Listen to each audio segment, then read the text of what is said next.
gitu loh. Jadi kita masih memberikan kesempatan untuk membuat kesadaran mereka. Kalau misalkan masih nekat, oh ini apa namanya, cuman gertak doang. Oh apa Islam Andre dan teman-teman dan semuanya cuman gertak doang. Assalamualaikum warahmatullahi wabarakatuh. Berjumpa lagi dengan Pakar Debat Lintas Agama, channel yang menjadi pakarnya dan juga spesialisnya dalam dunia diskusi lintas iman.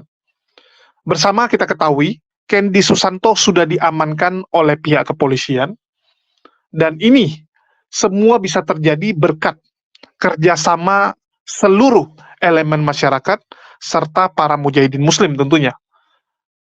Dari pihak mujahidin muslim, itu diwakili oleh beberapa orang yang ikut turun langsung ke TKP ya. Dan salah satunya adalah Bang Andre Mualaf Prince. Kita tahu, untuk kasus Kendy, Bang Andre ini sangat concern. Bahkan 8 bulan yang lalu, saat Kendy Susanto menyamar menjadi mualaf, berpura-pura menjadi mualaf, dengan maksud dan tujuan menghancurkan Islam dari dalam, itu Bang Andre langsung menuju rumah Kendy untuk mempertanyakan apa maksud dan tujuan Kendy. Dan kemana arah ini? Apakah Kendy mau meminta maaf, mau bertobat, atau ini mau dilanjutkan? Setelah didatangi Bang Andre, Kendy agak melunak. Jadi memang Bang Andre lah yang pertama sekali datang ke rumah Kendy saat 8 bulan yang lalu. Setelah Bang Andre, barulah ya beberapa hari kemudian saya dengan Bang Handi Selebes menyusul datang ke rumah Kendy Susanto. Saya tidak tahu ya apa yang ada di otak Kendy Susanto saat itu. Apakah dia benaran bertobat? Apakah dia benaran dari lubuk hatinya yang paling dalam meminta maaf kepada umat muslim? Atau cuman lantaran takut di penjara, lantaran takut ditangkoi, kan begitu, sehingga dia meminta maaf. Terus 8 bulan kemudian, setelah bujuk rayu, setelah negosiasi yang panjang yang dilakukan oleh Laskar Polycardus, dalam hal ini ada Agatha, ada Ferguson, mereka terus melobi agar Kendy kembali terjun dalam diskusi lintas iman dan menghujat agama Islam tentunya, karena itu terbukti dari isi chattingan mereka. Isi chattingan mereka yang sudah diamankan oleh pihak kepolisian, itu jelas-jelas di dalam grup diskusi tersebut dikatakan, Kendy, kamu harus terjun kembali. Ini Islam jangan dibiarkan. Ini Islam sudah melunjak. Itu si Juma bla bla bla, Rifa begini gitu kan. Kamu harus hajar gitu kan. Jadi memang ada provokasi yang dilakukan oleh laskar-laskar Polycardus terhadap Kendy Susanto. Ngeri teman-teman ya. Nanti setelah semua terang benderang dan dari pihak kepolisian memperbolehkan, barulah nanti dibuka ke publik ya. Bagaimana jahatnya, bagaimana kebencian mereka kepada Islam, itu mereka tuangkan di dalam grup chat mereka. Memang isinya itu penghujat-penghujat Islam semua. Dan saya rasa masyarakat wajib tahu ya. Masyarakat berhak untuk tahu bagaimana sebenarnya persepsi mereka terhadap agama Islam. Terus di sini ya, Andre kembali memperingatkan para laskar Polycardus untuk tidak main-main. Jadi ini adalah video pernyataan Andre buat para Polycardus, buat para penghujat agama Islam untuk segera bertobat, segera menghentikan aksi-aksi penghujatan yang kalian lakukan kepada Islam dan minta maaflah segera. Sebelum pintu maaf ditutup ya.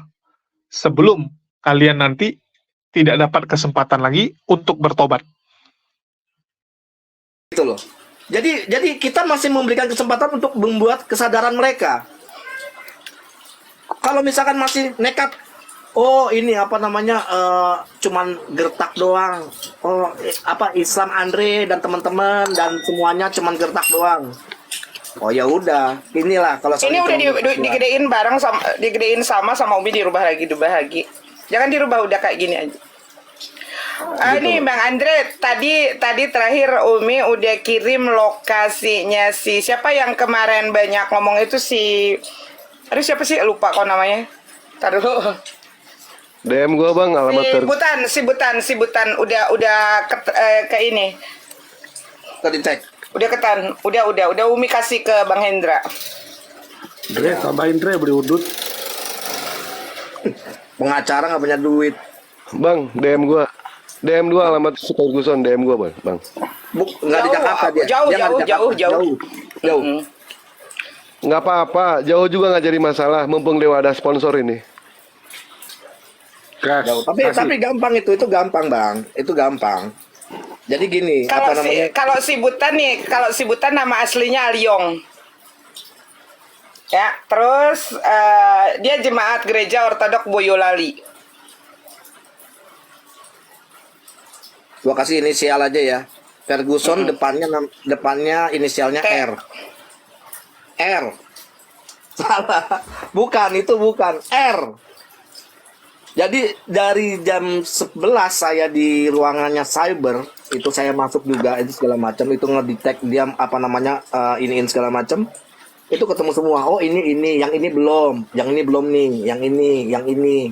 Jadi dari Telegram, waktu itu ada Telegram si Candy di Telegram, semuanya kena semuanya, termasuk Papa Jahat. Ya. Semuanya itu nipu semuanya, dianya alamatnya gini-gini, nipu semuanya. Nih ya, Bang Hendra yang segitu segitu sabarnya aja. Ah Dewa kalau di sana mah bakalan gak kuat, pasti melayang lah tangan. Lihat ya, Bang Hendra yang segitu ininya aja, nih sabarnya aja udah kayak begini kemarin. Bang Hendra ini ya, yang ini kena itu ya. Ntar.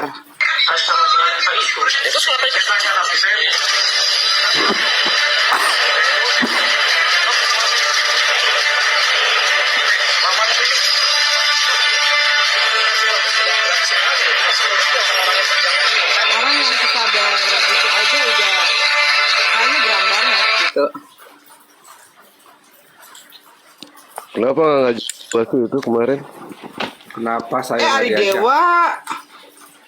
Kemarin kan Umi udah kasih tahu Dewa. Nggak ada yang ngasih tahu, nggak ada yang DM Dewa itu. Ada. Apa polisi yang Nggak terlibat? ada. Kuser, otak lu dipakai. Kalau dia nggak ada penghujat, kita akan berlapor polisi. Kalau nggak ada dasarnya, kita akan lapor.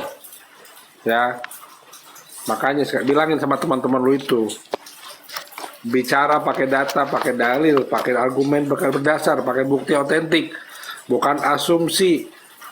Ini yang ngomong orang dewasa semua, bukan anak TK. Ya, anak SD aja ikut kelompok capir, ada datanya. Kunarion. Kemarin itu Bang Andre ya, pada saat si Candy itu minta maaf gitu. Kalau Dewa pribadi sih nggak setuju bang, nggak setuju. Jadi Dewa lebih setujunya itu memang harus dilanjutkan bang. Soalnya kenapa loh bang?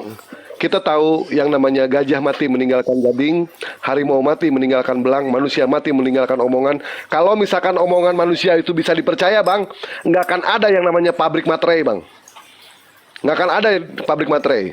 Pakai materai saja mereka masih tetap yang namanya ingkar. Betul? Satu-satunya bang, untuk mendapatkan yang namanya efek jerak, harus dilanjut bang. Ini emang lagi dilanjut. Seperti itu. Ini dilanjut. Dari awal abang mestinya ngajak Dewa ke Candy pada saat kemarin itu bang. Dari awal, Yuk. Dewa kasih pelajaran dia itu bang. Ceritanya udah lain Bang Dewa. Gini, Kita ulang semuanya lagi yuk. ada. Udah ditangani kepolisian itu, Gini. udah sampai Polda. Gini Bang, ya kita tahu, gue tahu kayak gimana gitu. Cuman gini, kita juga ada namanya ikuti prosedur, ikutin ini. Kita emosi oke, gue siapa bilang gue nggak emosi. Sampai gue udah nahannya luar biasa. Bang Hendra aja udah nahannya luar biasa itu marah-marah segala macam. Nggak usah Bang Hendra. Dewa Putu ya mantan gitaris Gesa kan ada juga tuh. Itu juga sampai mau teriak Allahu Akbar dianya. Waduh, ini orang nih gue mau habisin. Nggak usah dia. Ya, yang meriksa aja orang Kristen ya, dia itu panitnya di Polsek Kelapa Gading. Orang Kristen. Kamu tuh gila ya. Kamu gila gitu-gituin. Karena apa? Karena ini udah kelewatan. Sampai gimana ya? Pokoknya kita ikutin prosedur. Kalau udah masuk di tim cyber, ya kan. Jadi lagi mendalami kan ada namanya ahli bahasa segala macam. Nih Glenn tahu nih, ya. Nah, apa namanya? Kita ikutin prosedur aja. Jangan kita nantinya, wah itu image orang Islam mempersekusi segala macam ini itu. Tapi apa? Yang penting apa? Sekarang ini tidak ada kesempatan lagi. Kemarin itu saya ngasih kesempatan itu, lu mau berubah bro? Jangan lagi ya. Jadi kita masih memberikan apa namanya toleransi ke dia supaya dia itu bisa mau berubah. Nggak tahunya sampai 2 kali, ketiga kalinya sampai dia mohon tolong lah Bang Andre, tolong. Gua udah nggak bisa nolong lu, gua bukan malaikat, saya bilang.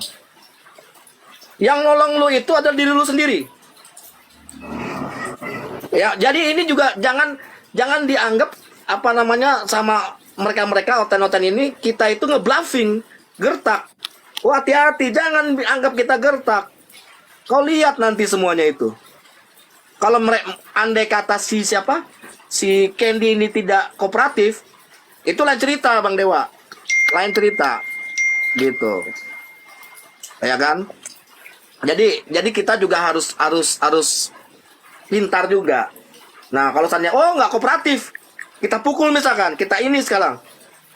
Ya karena dia tidak kooperatif, nggak mau diajak, nggak mau diiniin, kayak gitu. Jadi kita apa namanya keras, tegas, tapi kita juga tahu kita karena di sini kita berdiri berdasarkan hukum, gitu loh. Jadi begitu ya teman-teman, ini adalah pernyataan dari Andre mengenai para polikardus yang selama ini menganggap sepele. Menganggap bahwa apa yang disampaikan para mujahidin muslim ini cuman bercanda, cuman main-main, cuman gertak sambal, kan begitu. Cuman gertakan. Karena banyak ini, laskar polikardus di luar sana yang merasa mereka kebal hukum. Mereka merasa mereka punya organisasi yang bisa membackup mereka, yang bisa menolong mereka, kan begitu. Kita lihat, apa yang menimpa Kosman bin Sunet, Rudi Simamora, Gracia Pelo, itu tidak membuat mereka bertobat.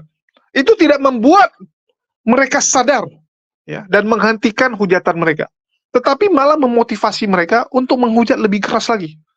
Contoh, apa yang menimpa Rudi Simamora. Mereka bilang, cuman masuk 7 bulan kok. Ya, 7-8 bulan.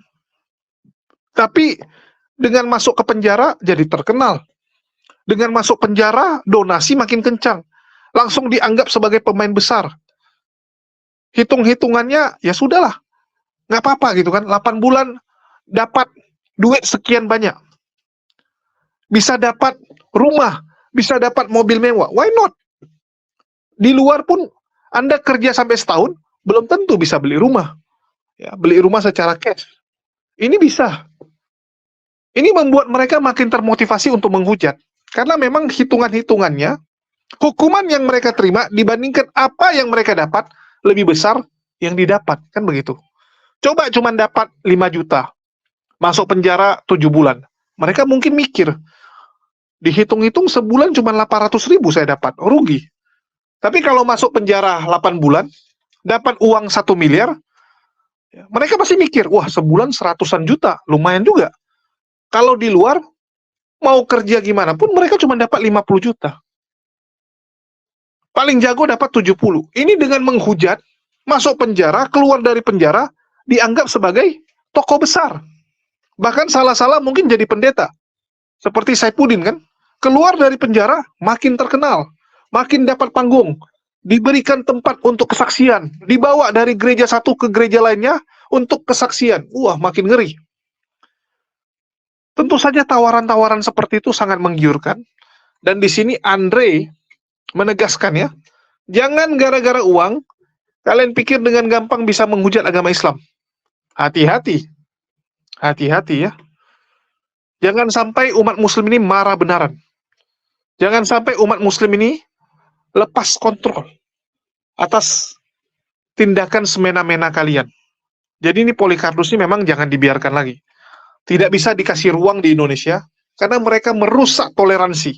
Mereka merusak perdamaian yang selama ini sudah kita jaga bersama, bahkan dari nenek moyang kita, dari kakek kita, dari bapak kita, udah setengah mati untuk menjaga kedamaian itu. Ini dirusak dengan gampangnya oleh Laskar Polikarpus. Ini harus kita lawan. Karena kalau bukan kita yang lawan, siapa lagi? Kalau bukan kita yang mencegah ya, perpecahan ini, siapa lagi? Kalau Polikarpus pengennya pecah, pengennya ribut, pengennya antar umat beragama berantem. Karena mereka memang dibayar untuk itu. Namanya pekerjaan mereka. Sama kayak misalnya pembunuh bayaran. Mereka tahu bahwa membunuh dosa, tapi itu pekerjaan dia. Tukang bakar rumah orang. Namanya tukang bakar.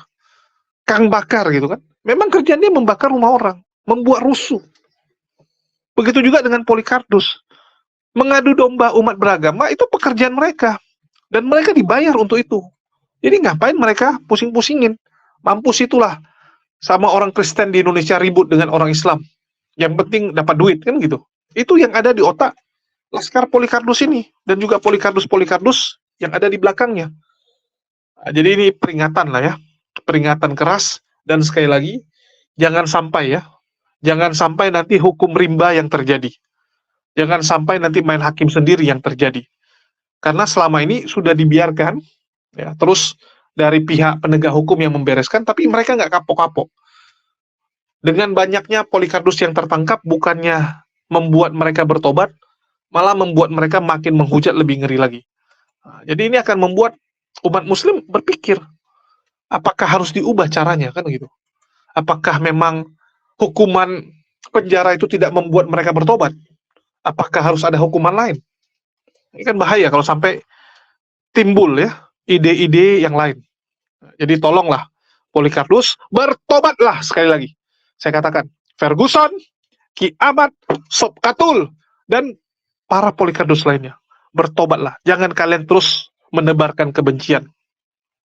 Carilah rezeki dengan cara yang lain. Jangan dengan cara yang seperti ini. Jahat sekali loh. Kita tuh nikmati dunia berapa lama? Oke lah, kamu dapat bayaran gede.